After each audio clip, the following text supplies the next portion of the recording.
Las miocarditis infecciosas más frecuentes son las producidas por virus, con cierto tropismo por el corazón, especialmente enterovirus, siendo el más frecuente el Coxsackie tipo B. Es cierto que existe miocarditis por bacterias, de ellas podríamos destacar la miocarditis diftérica o la miocarditis en la enfermedad de Lyme, por la borrelia, que se caracterizan, sobre todo esta segunda, por la aparición de trastornos de conducción y bloqueos auriculoventriculares, que hay que vigilar en la evolución de los pacientes. Desde el punto de vista clínico de la miocarditis por protozoo, la más importante es la enfermedad de Chagas. Se estima que hay más de 20 millones de personas en el mundo portadoras de la enfermedad. Esto en España ha sido una rareza hasta hace pocos años, que como consecuencia de la inmigración se han empezado a detectar casos desde países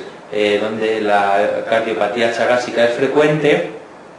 tan frecuente que en muchas zonas llega a ser la segunda causa más frecuente de muerte súbita relacionada con arritmias ventriculares,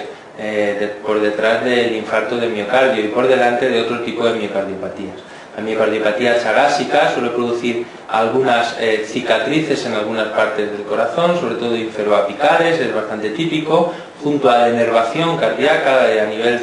simpático, lo que va a dar lugar a un corazón que generalmente tiene una frecuencia cardíaca lenta, con escasa capacidad de taquicardización, extrasistolia ventricular frecuente, desarrollo de una especie de miocardiopatía dilatada y que con el paso del tiempo puede incluso dar lugar a la aparición de circuitos de reentrada con taquicardia ventriculares monomorfas. El tratamiento de la fase aguda es bastante eficaz, pero en fase crónica el tratamiento con fármacos antiparasitarios parece que no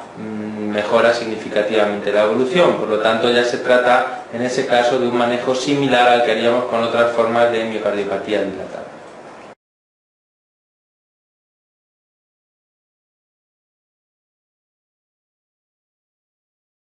Podemos decir que una miocardiopatía es una enfermedad primaria del miocardio en la que, en ausencia de situaciones de carga suficientes para provocar los cambios que se pueden detectar con técnicas de imagen, aparecen esos cambios. Es decir, en ausencia de hipertensión arterial, valvulopatías, isquemia miocárdica o cardiopatía congénita en suficiente entidad como para que aparezca una hipertrofia en el músculo cardíaco, cuando la vemos podemos hablar de que existe una miocardiopatía hipertrófica. La miocardiopatía hay varios tipos, se pueden clasificar, en la actualidad se recomiendan clasificar hasta en 6 grupos: la miocardiopatía hipertrófica, dilatada, restrictiva, cardiomiopatía ritmogénica del ventrículo derecho, un grupo heterogéneo que se denominan cardiopatías no clasificables y por último las canalopatías. Si nos centramos en la cardiopatía hipertrófica, considerando que la mayoría de los casos son idiopáticos, se caracteriza por la presencia de una hipertrofia del músculo en ausencia de condiciones de carga necesarias para que apareciese esa hipertrofia, y suele ser de origen genético por mutaciones en las proteínas que codifican los genes de la sarcómera. Las más frecuentes son las mutaciones de la cadena pesada de miosina. Realmente la hipertrofia que aparece es variable, pero la más frecuente es la que denominamos forma septal asimétrica, en la que la hipertrofia predomina a nivel del septo, lo cual da lugar a que en algunos pacientes aparezca lo que ya hemos comentado como obstrucción en el tracto de salida del ventrículo izquierdo y que fomenta la aparición de un gradiente y de un soplo. Otras formas menos frecuentes, como la forma apical o enfermedad de Yamaguchi, que puede asociar unos electrocardiogramas específicos bastante típicos, como aquellos que tienen unas ondas T negativas gigantes en las derivaciones precordiales, pues son algo menos frecuentes.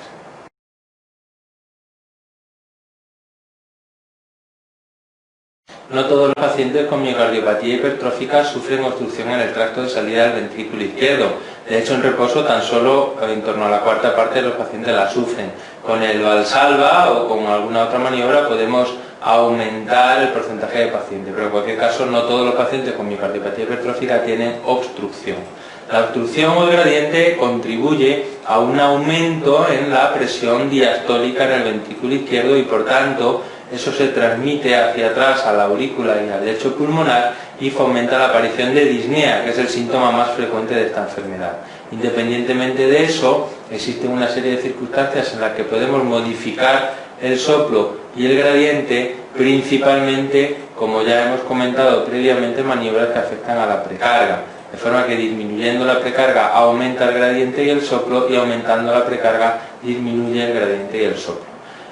La poscarga de alguna manera también puede influir, de manera que con una disminución de poscarga podríamos conseguir un discreto aumento en la intensidad del soplo y una disminución con el aumento de poscarga. Y la contractilidad en condiciones normales también es capaz de modificar el soplo, puesto que al ser un gradiente dinámico provocado por la propia contracción del ventrículo que se interpone en el tracto de salida, si aumentamos la fuerza con la que se contrae el músculo, podemos aumentar el gradiente y por tanto la intensidad del soplo de la miocardiopatía hipertrófica.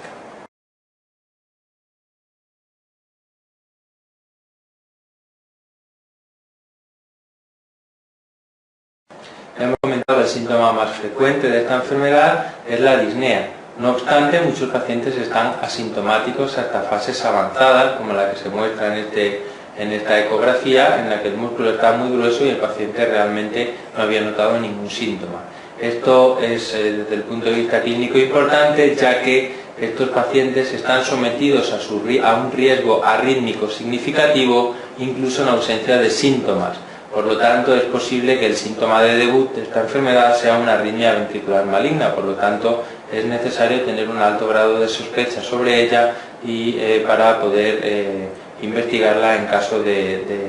que exista esa sospecha. De hecho, al tratarse de una enfermedad familiar genética en un porcentaje no desdeñable de los casos, aunque con una herencia predominantemente autosómica dominante con penetrancia variable, es razonable, ante cualquier caso confirmado en una familia, proceder a un estudio familiar básico para detectar otros posibles afectados.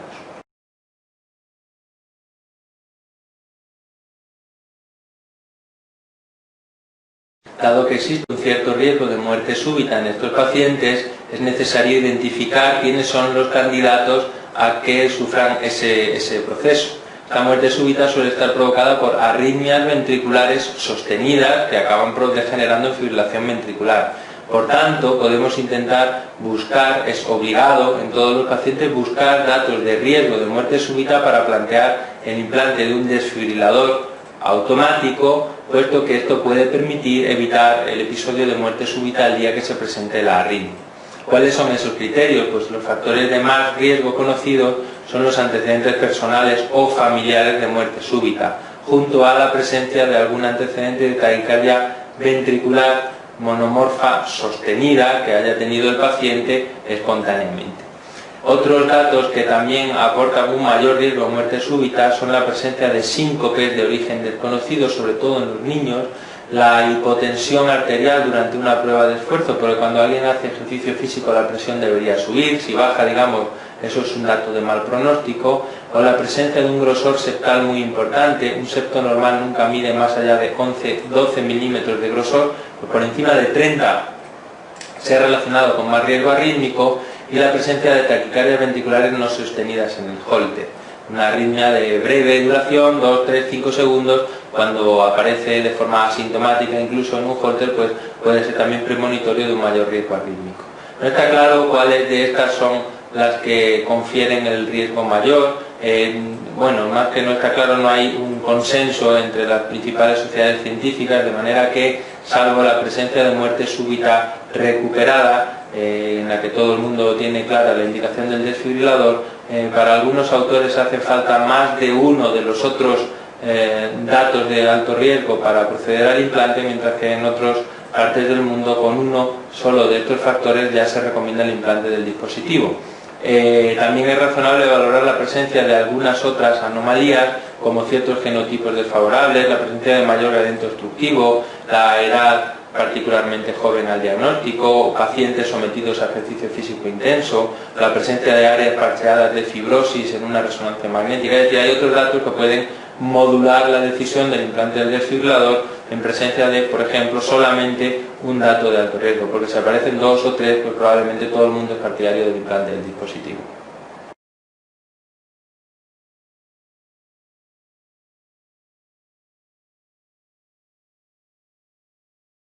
La miocardiopatía dilatada, por el contrario, es una enfermedad en la que el ventrículo izquierdo se dilata en ausencia de hipertensión, isquemia, valvulopatía o cardiopatía congénita suficiente para provocar esta dilatación. Y dentro de la miocardiopatía dilatada tenemos que recordar que es el paradigma de insuficiencia cardíaca con función sistólica deprimida. Por lo tanto, todo lo que hemos comentado en cuanto al manejo farmacológico y no farmacológico de esta enfermedad, de la insuficiencia cardíaca con función sistólica deprimida, es válido en la miocardiopatía dilatada.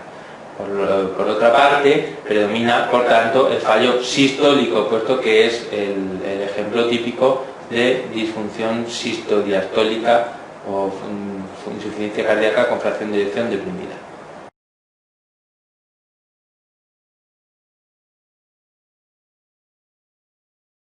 La miocardiopatía dilatada más frecuente es idiopática, es decir, tras un estudio exhaustivo no se encuentra la causa que la produce. Esto pasa casi en el 50% de los casos. Se sospecha que algunas de ellas, o muchas de ellas, están provocadas por episodios subclínicos de miocarditis que pasan desapercibidos por algún virus, generalmente por virus de la familia del Coxsackie, y que como secuela producen la disfunción ventricular y como secuela definitiva la presencia de miocardiopatía dilatada idiopática. El restante porcentaje de pacientes, 50%, pues se reparte entre un gran número de enfermedades que pueden desarrollar un fenotipo común que se parece a la miocardiopatía dilatada idiopática. Entre ellas cabe destacar que un 20 o hasta un 30% de los casos en la actualidad se puede detectar un origen genético por mutaciones que afectan a proteínas citoesqueléticas en general o de la membrana celular, de la membrana nuclear de la célula, que son proteínas estructurales, a diferencia de la hipertrofia que solía ser por proteínas sarcoméricas. Aparte de esto hay otras formas adquiridas, dentro de ellas la más frecuente es la enólica, el enolismo crónico, que puede ser reversible si el paciente deja de beber. Fármacos como las antraciclinas, empleadas para distintos tumores sólidos o para algún tipo de leucemia, o la ciclofosfamida. La miocardiopatía periparto, que afecta a mujeres multíparas, generalmente de edad avanzada, parece que con cierta predilección por la raza negra, aunque eso no está tan claro, y que se caracteriza por un alto riesgo embólico y alto riesgo de recurrencia, aunque cada vez existen más voces a favor de que la miocardiopatía periparto puede ser que una miocardiopatía dilatada de cualquier otro origen genético que estaba latente hasta que, digamos, los cambios asociados al embarazo y al periparto y puerperio son los que desencadenan los síntomas del paciente. La paciente en este caso, la miocardiopatía por VIH, que es infrecuente pero en algún caso se comporta como una dilatada, el hipotiroidismo, que también es reversible si se controla la función tiroidea, la taquimiocardiopatía o taquicardiomiopatía, en la que aparece por la presencia de un ritmo cardíaco anormalmente elevado mantenido durante un tiempo prolongado y que provoca disfunción sistólica, pérdida de fuerza, que se acompaña, como ya hemos comentado varias veces, de dilatación secundaria y que también es reversible si conseguimos controlar la frecuencia cardíaca rápida, o la miocardiopatía chagásica que hemos comentado que aparece en personas en zonas endémicas. Dentro de la miocardiopatía restrictiva, destacar que existen también casos asociados a enfermedades genéticas, como algunos tipos de hemocromatosis y algunas enfermedades de depósito, desde la que destacaríamos la enfermedad de Anderson-Fabry como una de las que con más frecuencia desarrollan en el corazón, algo equiparable a una miocardiopatía restrictiva, pero prácticamente cualquier enfermedad de depósito en la que se deposita algún material anómalo en el intersticio de las células del miocardio puede dar lugar a un fallo restrictivo con dificultad para la relajación, manteniendo una fuerza contráctil prácticamente normal. Aparte de estas tenemos la amiloidosis AL, la asociada al mieloma, la primaria, puesto que el depósito de la proteína amiloide puede producir este mismo efecto, y luego en algunos neoplasias, como algunos linfomas, pueden aparecer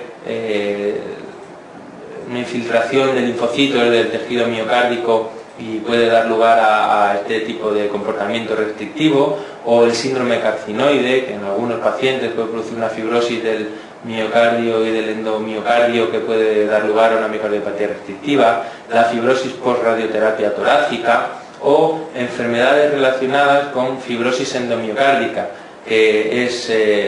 lo que se denomina la enfermedad de Davis, que es típica de África, de zonas del trópico, en la que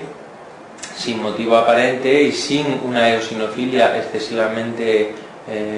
llamativa aparece pues una fibrosis de toda la zona endomiocárdica con afectación valvular en muchas ocasiones, y que es una de las causas más frecuentes de insuficiencia cardíaca en algunas zonas de África tropical. En áreas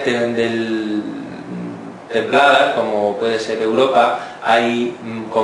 mucho más frecuente que la fibrosis endomiocárdica es la endocarditis eosinofílica de Loeffler, que no es una verdadera endocarditis, sino que es también algo parecido a la fibrosis endomiocárdica de Davis, en la que eosinófilos en gran cantidad se tienden a depositar en el endomiocardio, produciendo un cuadro parecido a una miocardiopatía restrictiva. O la fibroelastosis endocárdica es una enfermedad infrecuente que afecta a lactantes. Todas estas enfermedades, en su conjunto, lo que sufren es un depósito de sustancias o de células anómalas en el intersticio que dificulta la relajación de las células. Si bien la fuerza contráctil puede mantenerse preservada hasta etapas muy avanzadas de la enfermedad. Se trata de un caso clínico característico de un paciente con una miocardiopatía restrictiva secundaria a una hemocromatosis, como se puede sospechar dado los niveles elevados de ferritina.